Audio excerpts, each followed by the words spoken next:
नमस्कार, NB news देख रहे हैं। यहाँ पर मैं हूं आपके साथ मुस्कान। स्वागत है आप सभी का स्वर्ण मध्य प्रदेश छत्तीसगढ़ के इस खास बुलेटिन में। तो रुक करते हैं खबरों की ओर। छत्तीसगढ़ के मुख्यमंत्री भूपेश बघेल ने 22 नवंबर को होने वाली कैबिनेट की बैठक को लेकर चर्चा की है। उन्होंने कहा कि 22 नवंबर को होने वाली कैबिनेट की बैठक में तेल की कीमतों को कम करने पर फैसला किया जाएगा। साथ ही उन्होंने छत्तीसगढ़ को लगातार तीसरी बार मिल रहे सम्मान और कंगना रणौत पर भी अपनी प्रतिक्रिया दी है।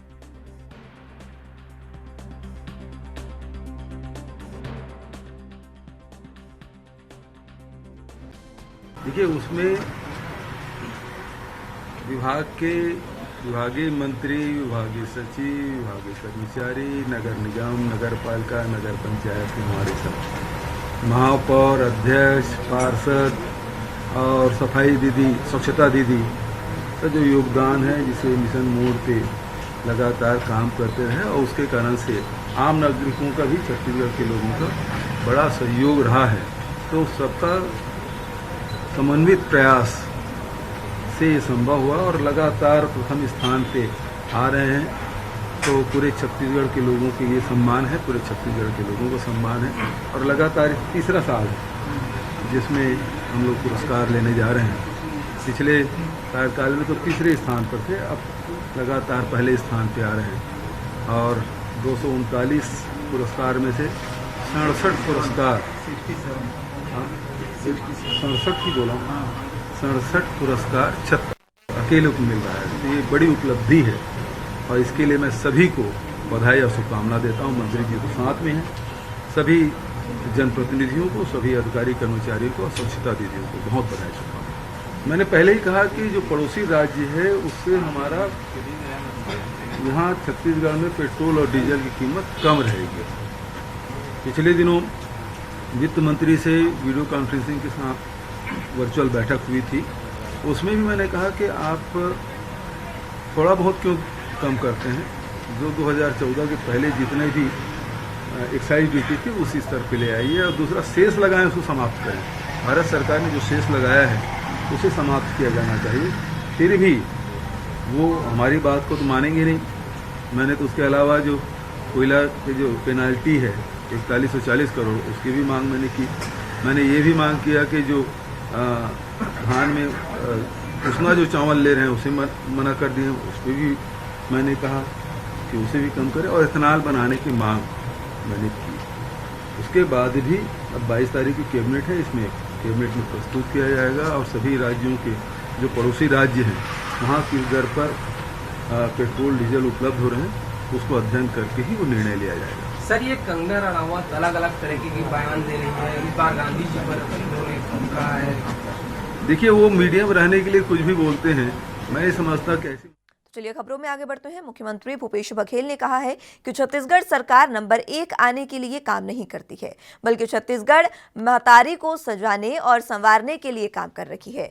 सरकार ने छत्तीसगढ़ महतारी के बेटे बेटियों को शिक्षा, स्वास्थ्य और रोजगार देने के लिए। यही कारण है कि आज अगर राज्य का नागरिक कुछ ना करे, केवल गोबर बीने, तो भी वो उसे 2 रुपए प्रति किलो के हिसाब से बेच सकता है। मुख्यमंत्री गुरुवार को जामुल में आम सभा को संबोधित कर रहे थे। इस दौरान उन्होंने ये तमाम बातें कही।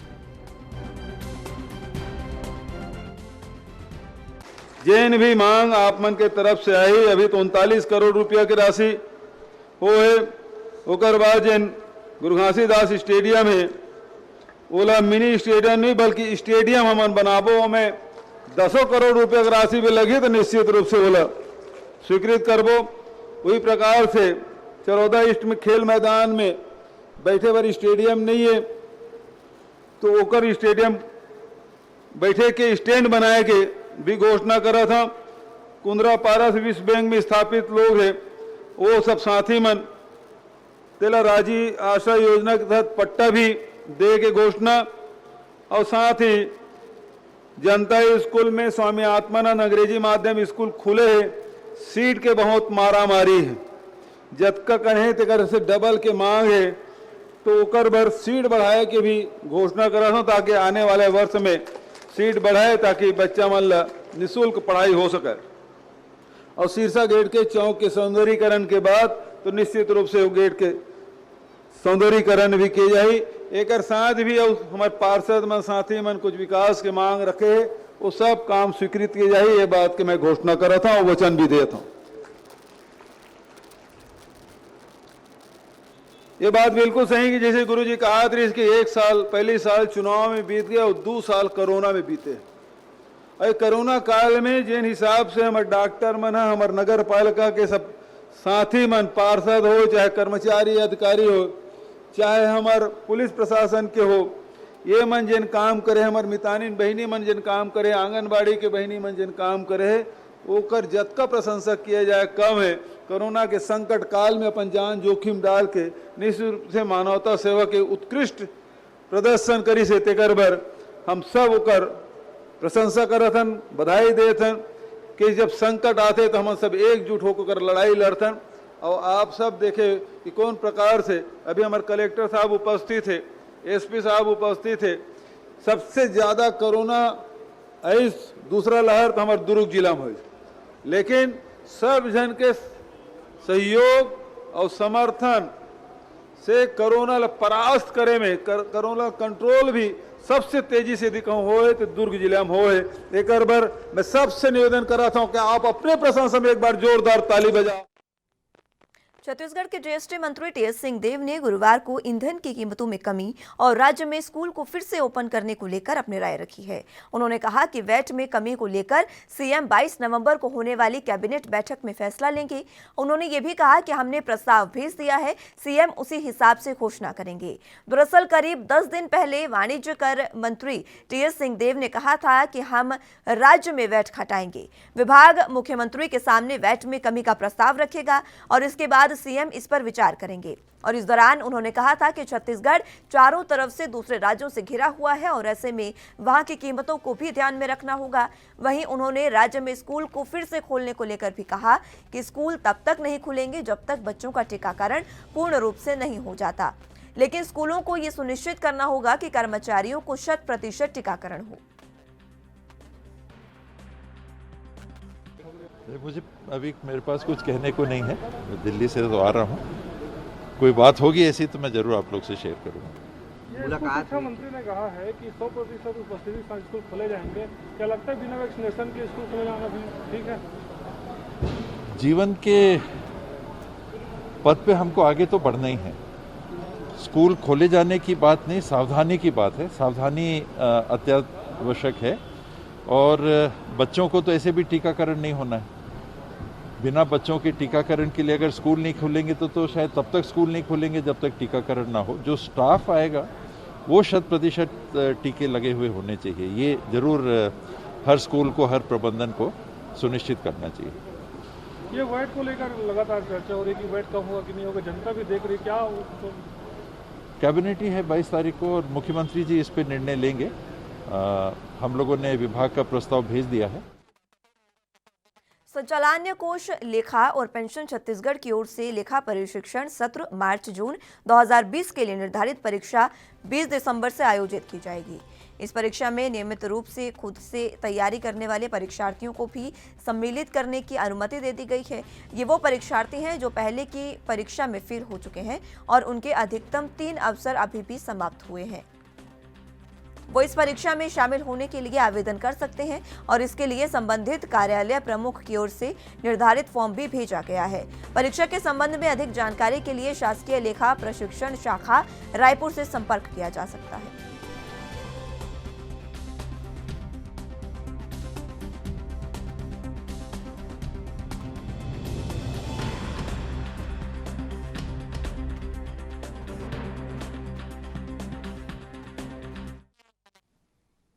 छत्तीसगढ़ में कुछ साल पहले तक घरेलू व्यवसाय के क्षेत्र में महिलाएं ब्यूटी पार्लर और पापड़ आचार बनाने तक सीमित थी, लेकिन अब उन्हें शिल्प से लेकर वनोपज उत्पादनों के निर्माण जैसे कई क्षेत्रों में कदम बढ़ाए हैं। गोठान प्रसंस्करण केंद्र और मल्टी यूटिलिटी सेंटर जैसे कई नए केंद्रों के शुरू होने से महिलाओं के स्वावलंबन के लिए नई राहें तैयार हुई है, जिससे वो तेजी से आत्मनिर्भरता की ओर अपने कदम बढ़ा रही हैं। समूहों में संगठित होकर वनांचलों में महिलाएं वनोपज के प्रसंस्करण से हर्बल उत्पाद और उनसे कई खाद्य सामग्रियां तैयार करने के साथ बांस शिल्प, टेराकोट और बेल मेटल शिल्प, गोबर से कई सजावटी सामान बनाकर आय अर्जित कर रही हैं। वहीं शहरों में महिला समूह मिटेल स्मार्ट फूड, कपड़ों के बैग, साबुन, अगरबत्ती जैसे कई सामान बनाकर विक्रय करती हैं। आय का नियमित साधन होने से उनके परिवार की आर्थिक और सामाजिक स्थिति में भी सुधार आ रहा है और इसकी बानगी महिलाओं की मजबूत उपस्थिति के रूप में हर तरफ दिखाई दे रही है।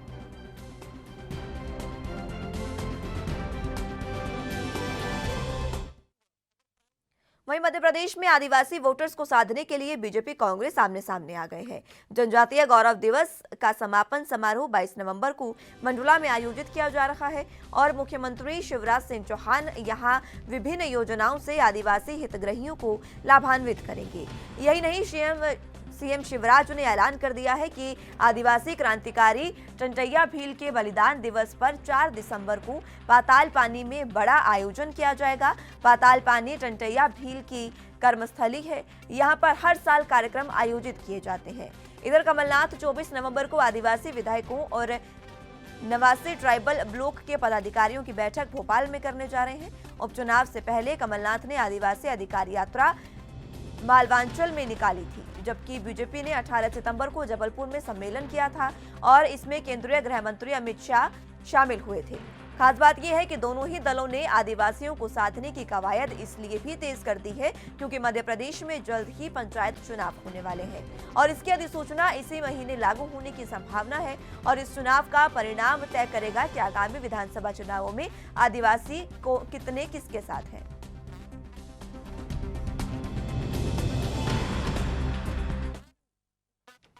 वहीं मध्य प्रदेश में अमेजन कंपनी के माध्यम से गांजा तस्करी के मामले में गृह मंत्री नरोत्तम मिश्रा ने कंपनी के अधिकारियों को जांच में सहयोग करने की अपील की है। उन्होंने कहा कि ऑनलाइन बिजनेस की कोई गाइडलाइन नहीं होने से ऐसे गंभीर मामले सामने आ रहे हैं। 384 टन गांजा पकड़ा गया है, इसमें 2 लोगों की गिरफ्तारी भी की गई है।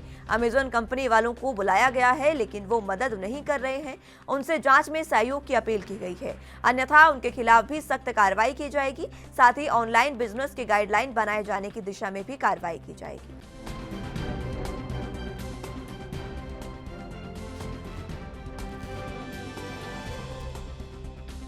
बहुत गंभीर किस्म का मामला है, ये अच्छा विषय पूछा है आपने। पहले तो ये ऑनलाइन बिजनेस जो है, इस ऑनलाइन बिजनेस की कोई गाइडलाइन नहीं है। हम मध्य प्रदेश से पूरे देश के अंदर इस तरह की ऑनलाइन जो बिजनेस कंपनियां हैं उनकी गाइडलाइन बनाएंगे। किस तरह से, अगर इसमें तो कोई हथियार भी सप्लाई हो सकते हैं इस तरह से। तो गांजा पकड़ा गया है, ये 384 टन गांजा इसके द्वारा मंगाया गया, अभी तक ये साबित हुआ है। कल्लू पवैया और मुकुल करके 2 लोग हिरासत में लिए गए हैं, एक गोविंद ढाबे वाले को भी हिरासत में लिया है। अमेजन कंपनी वालों को बुलाया है, वो अभी इसमें मदद नहीं कर रहे हैं। अगर मदद नहीं करेंगे तो फिर हम पकड़ के लाएंगे उन्हें, लेकिन इस तरह की कार्रवाई मध्य प्रदेश में नहीं होने देंगे। मध्य प्रदेश ने ये देश के अंदर एक दिशा देने वाला भांडा फोड़ा है और इसलिए अमेजन से निवेदन है, इस कंपनी वालों से, इसके जो एमडी हो, सीईओ हो, वो। वहीं कॉमेडियन वीरदास को अमेरिका में किए उनकी शो को लेकर काफी विरोध का सामना करना पड़ रहा है और अब इसी को लेकर वीर ने अमेरिका में जो एक शो किया था उसमें कुछ पंक्तियां पड़ी थी जिसे लेकर वो लोगों के निशाने पर आ गए हैं। एक तरफ वीरदास को ट्विटर पर जमकर ट्रोल किया जा रहा है तो वहीं दूसरी तरफ देश के कई शहरों में उनके खिलाफ कार्रवाई की जा रही है। उन्हें देशद्रोही तक कहा जा रहा है। बॉलीवुड सितारों से लेकर बीजेपी के कई नेताओं ने वीरदास का खुलकर विरोध शुरू कर दिया है। वीरदास के अमेरिका में हुए शो से नाराज मध्य प्रदेश के गृह मंत्री नरोत्तम मिश्रा ने आदेश जारी कर दिया है। उन्होंने कहा कि वीरदास को मध्य प्रदेश में कभी कोई कार्यक्रम की अनुमति नहीं दी जाएगी। गृह मंत्री ने कहा कि जब तक वो खेद व्यक्त नहीं करते तब तक मध्य प्रदेश में उनका प्रोग्राम नहीं होने देंगे। वहीं कॉमेडियन वीरदास के साथ गृह मंत्री ने कांग्रेस को भी जमकर घेरा है। उन्होंने कहा कि कुछ लोग हैं जो हर बार देश को बदनाम करने की कोशिश करते हैं और जहां भी भारत को बदनाम करने की बात आती है उसका समर्थन कांग्रेस ही करती है। राहुल गांधी विदेश में जाकर भारत को बदनाम करते हैं तो कमलनाथ और कपिल सिब्बल भी उसी राह में खड़े नजर आते हैं। नरोत्तम मिश्रा ने वीरदास के साथ उनके समर्थन में खड़ी कांग्रेस को भी खरी खोटी सुनाई। कुछ विदूषक लोग इस तरह के हैं जो भारत को बदनाम करने की कोशिश करते हैं। थके जैसे इनका समर्थन कपिल सिब्बल जी और दूसरे कांग्रेस के लोगों ने किया है। जहां भी भारत की बात बदनाम होने की आए, एक राहुल गांधी हैं जो विदेश बदनाम करते हैं, एक कमलनाथ जी हैं जो महान भारत को बदनाम भारत की बात करते हैं। इस तरह के जो लोग हैं, और ये जो मैं तो इसके मध्य प्रदेश में बुलेटिन में यहाँ वक्त एक छोटे से ब्रेक का है, फौरन हाजिर होंगे।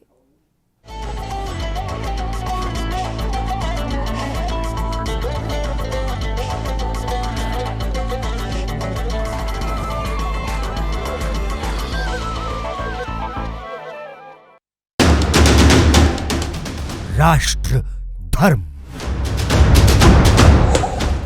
रात 8 बजे सिर्फ ANB न्यूज पर।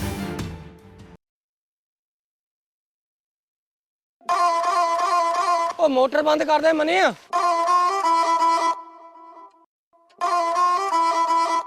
चंगा यार, मैं चलदा। ओ बह जा यार, एडी भी की काली आ। ओ नहीं यार, बापू ने रेल बना देनी है। ओए बाला डरदा यार तू ਤਾਂ ਬਾਪੂ ਤੋਂ। डरना ही पैंदा भाई, जे चंडे रहांगे ਤਾਂ ਹੀ ਤਾਂ ਚੰਗੇ ਰਹਾਂਗੇ। ਓਏ ਤਾਂ ਦੱਸ ਜਾਣਾ ਕਿੱਥੇ ਆ? यार ड्रम भरा के लेके आउणा डीजल दा। ਲੈ ਦੱਸ, ਉਹ ਹੁਣ ਕਿਹੜਾ ਤੇ ਹਰਿਆਣੇ ਜਾ ਕੇ ਖੱਜਲ ਹੋਣਾ, ਉਹ ਸ਼ਹਿਰੋਂ ਹੀ ਭਰਾਉਣਾ ਹੈ। हाँ ਤਾਂ तेरी गल भाई जमा ही सही है। ਉਹ ਸਿਰਾ ਹੀ ਲਾ ਰੱਖਿਆ ਬਾਈ ਪੰਜਾਬ ਸਰਕਾਰ ਨੇ ਤਾਂ। ਆ ਤੇਲ ਵਾਲਾ ਤਾਂ ਜਮਾ ਹੀ ਕਲੇਸ਼ ਚੱਕਤਾ। ਉਹ ਇੱਕ ਕਲੇਸ਼ 2 ਕਿਲੋਵਾਟ ਤੱਕ ਦੇ ਹਰ ਵਰਗ ਦੇ ਬਿਜਲੀ ਦੇ ਬਿੱਲ ਮਾਫ ਹੋ ਗਏ। 3 ਰੁਪਏ ਯੂਨਿਟ ਘਟਾਤੀ। ਲਾਲ ਲਕੀਰ ਚ ਪੈਂਦੇ ਘਰਾਂ ਨੂੰ ਮਾਲਕੀ ਹੱਕ ਮਿਲ ਰਿਹਾ ਤੇ ਰੇਤ ਮਾਫੀਆ ਦੀ ਨੀਂਦ ਹਰਾਮ ਕਰਕੇ ਰੱਖਤੀ ਤੇ ਪੂਰੇ ਪੰਜਾਬ ਦੇ ਵਿੱਚ 1 ਲੱਖ ਨੌਕਰੀ ਦਾ ਐਲਾਨ ਕਰਤਾ। ਬਈ ਆਹ ਐਲਾਨਾਂ ਵਾਲੀ ਤਾਂ ਨਾ ਐਂਡੀ ਕਰਾਤੀ ਚੰਨੀ ਸਾਹਿਬ ਨੇ। ਲੈ ਆ ਗਿਆ ਬਾਪੂ ਦਾ ਫੋਨ। ਹੋ ਚੱਲ ਜਾ ਕਿਤੇ ਤੇਰਾ ਬਾਪੂ ਤੇਰੀ ਨਾ ਐਂਡ ਕਰਾ ਦੇ। हर जुबान ते इक्को गल, चन्नी करदा मसले हल।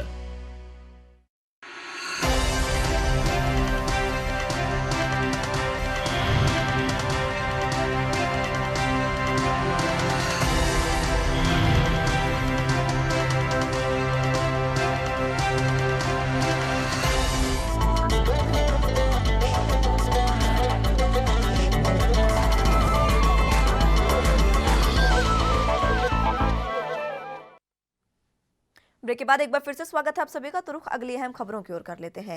मध्य प्रदेश में पौधारोपण का अभियान तेजी से जारी है और अपने प्रदेश को हरा भरा रखने के लिए हर दिन एक पेड़ लगाने के संकल्प के तहत सीएम शिवराज सिंह चौहान की ओर से पौधारोपण किया जा रहा है।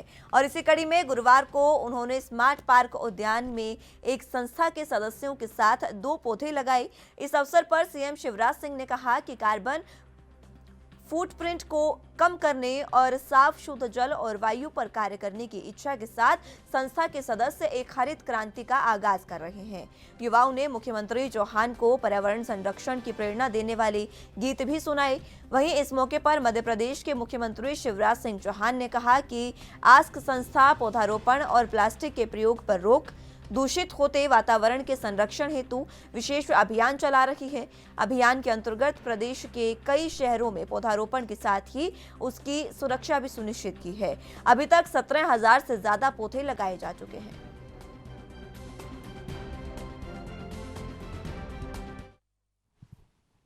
मुख्यमंत्री शिवराज सिंह चौहान को गुरुवार को प्रदेश की संस्कृति मंत्री उषा ठाकुर ने मधुबनी चित्रकला का अद्भुत नमूना भेंट किया। चित्रकार देवेश ठाकुर ने मधुबनी चित्रकला में संपूर्ण हनुमान चालीसा को चित्रित किया है। मुख्यमंत्री भी ये पेंटिंग देखकर बहुत खुश हुए और इसे जल्द ही मुख्यमंत्री निवास में जगह भी दी जाएगी। मुख्यमंत्री ने ठाकुर को ये भी जानकारी दी कि वो 4 दिसंबर को टंटैया भील को आदरांजलि देने पाताल पानी पहुंच रहे हैं। 4 दिसंबर को टंटैया भील का बलिदान दिवस मनाया जाता है। पाताल पानी इंदौर जिले में आता है। यहां जनजातीय संग्रहालय के विकास और अमर क्रांतिकारी टंटैया भील की प्रतिमा स्थापित की गई है। मुख्यमंत्री ने यह भी कहा कि जनजातीय गौरव और स्वतंत्रता आंदोलन के महानायक क्रांतिकारी बलिदानी टटैया मामा भील सभी के लिए पूजनीय है। आजादी की लड़ाई में उनका योगदान आज भी प्रेरणादायक है। ऐसे महानायक के बलिदान दिवस पर उनकी कार्यस्थली जाकर आदरांजलि दूंगा। जी, ये मधुबनी कला से संपूर्ण हनुमान चालीसा उसमें लिखी हुई है और जनजातीय गौरव दिवस के अभूतपूर्व कार्यक्रम और उसकी आत्मीय सफलता। इंदौर में वीरांगना रानी लक्ष्मीबाई की 193वें जयंती के उपलक्ष्य पर संस्था नमो नमो शंकर की ओर से एक विशेष कार्यक्रम आयोजित किया गया, जिसके अंतर्गत 101 बालिकाओं को रानी लक्ष्मीबाई बनाया गया था। ये कार्यक्रम बेटियों को आत्मनिर्भर बनाने के संदेश के साथ आयोजित किया गया, जहां मुख्य अतिथि के रूप में सांसद शंकर लालवानी मौजूद रहे। सांसद शंकर लालवानी ने बताया कि वीरांगना रानी लक्ष्मीबाई 193वें जन्मतिथि पर बेटियों को आत्मनिर्भर बनाने के उद्देश्य से संस्था नमो नमो शंकरा के अध्यक्ष पंकज फतेह समदानी की ओर से ये कार्यक्रम आयोजित किया गया है।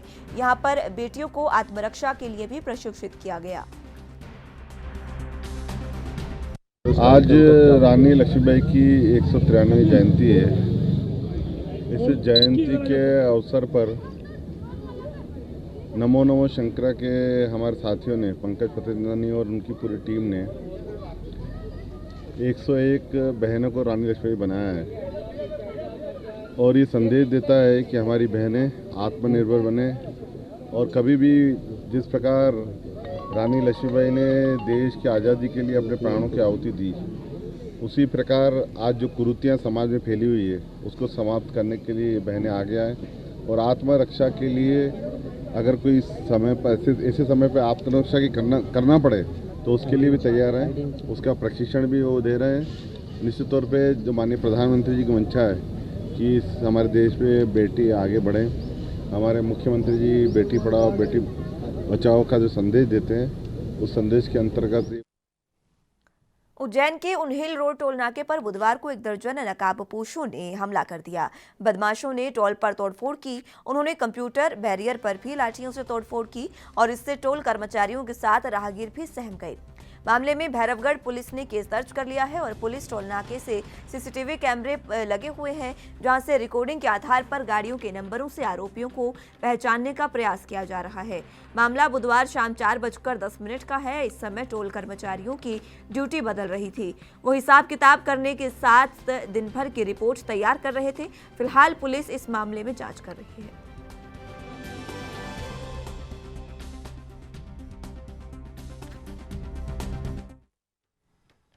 भगवान श्री महाकालेश्वर हरि से मिलने कार्तिक माह की बैकुंठ चतुर्थी को गोपाल मंदिर पहुंचे महाकाल को फूलों से लदी पालकी में बिठाया गया। महाकाल चंद्रमौलेश्वर स्वरूप में सवारी में बैठकर आए थे। आधी रात को होने वाले इस मिलन के दौरान महाकाल ने सृष्टि का भार अब हरि को सौंप दिया। सवारी के आगे आगे कलेक्टर और मंदिर समिति के अध्यक्ष Ashish Singh, SP Satyendra Kumar Shukla, additional SP Amarendra Singh और मंदिर समिति के प्रशासक गणेश थाकर चले। कलेक्टर और एसपी ने रात 11 बजे महाकाल की सवारी को खुद अपने कंधों पर उठाकर गोपाल मंदिर के लिए रवाना किया। भारी संख्या में श्रद्धालु भी मौजूद रहे। सवारी निकलने से पहले भगवान महाकाल मंदिर के सभामंडल में पूजन किया गया। इसके बाद पालकी में बैठाकर मंदिर के लिए सवारी को रवाना किया गया।